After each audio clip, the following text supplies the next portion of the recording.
I need a boyfriend. Yeah, I really do. I'm not even really picky about like guys anymore. The only criteria I really have is that they need to be straight. Yeah. I like to think I'm never more than a pair of gray sweatpants away from choking on a straight dick. Yeah. Just sort of like, waking up in the morning from a restful sleep, like, oh. Yeah, I'm in therapy. Don't worry, it's fine. Anyone else in therapy here? Yeah, I had a feeling. God, what a waste of money, right? I mean, you get better, but it's like so annoying. I'd just rather buy a jacket. Call it a day. I have noticed that the longer I'm single and live alone, the more I talk to myself. And I mean, that's normal. Like, most people do that to a certain extent. She's like, I talk to myself all day today. It's normal, though, But, like, my thing is, like, I don't just talk to myself. I'll ask myself a question out loud and then, like, answer it out loud.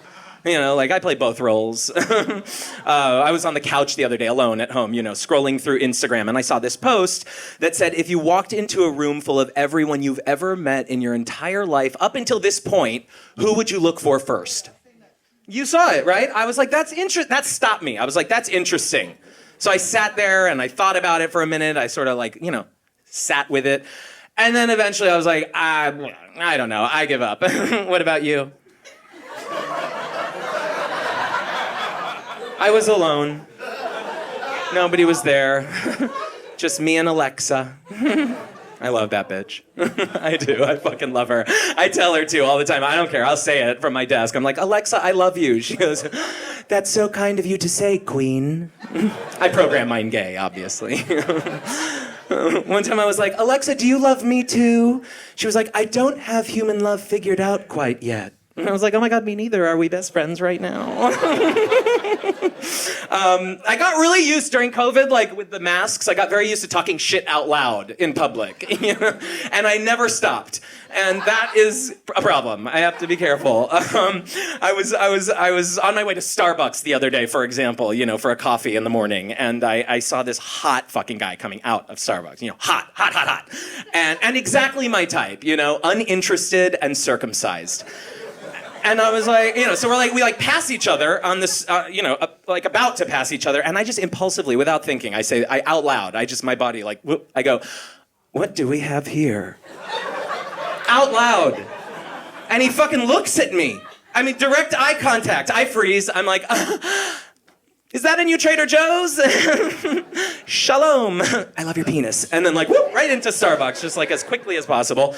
And then to fucking add insult to injury, right? This fucking barista, very tall person with a face that's just covered in neon green star and moon zit patches.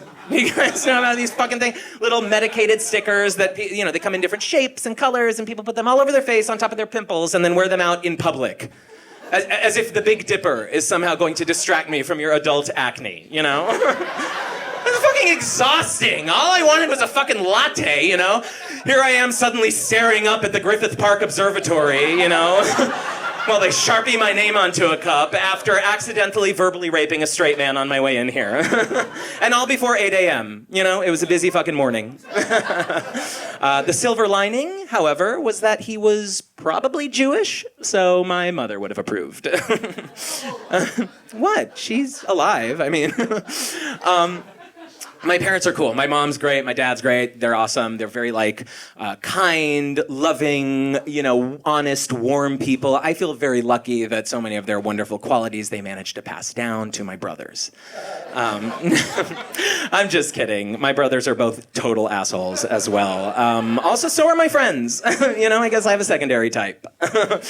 I was filling out a dating profile recently, and I decided, they asked for a bunch of adjectives that described me, and I thought, I'm going to call my best gay, and ask him for help, because he'll help me with that. So I gave him a call, and I was like, I need you to give me a list of adjectives that describes me. Well, first I was like, hey, faggot, how's your pussy? 'Cause that's how gay people start all conversations. But once we had exchanged pleasantries, I said, I need you to give me a list of adjectives that describes me. And he was like, yeah, no problem. Went right into it. Didn't even fucking think about it, because that's how much he loves me. That's how much he knows me that well. And this was the list, okay? Number 1, Lazy and irresponsible, but always gets away with it. Okay. Number 2, absent-minded and Jewy. And then number 3 was just gay. I was like, I don't fucking care. I love being gay. I really do. Thank you. Yeah, it wasn't always easy though. I was teased a lot growing up. That was traumatizing. In like middle school and high school, my best friend's older brother used to call me faggot all the time. No, please, it's fine. He was right. I'm really gay.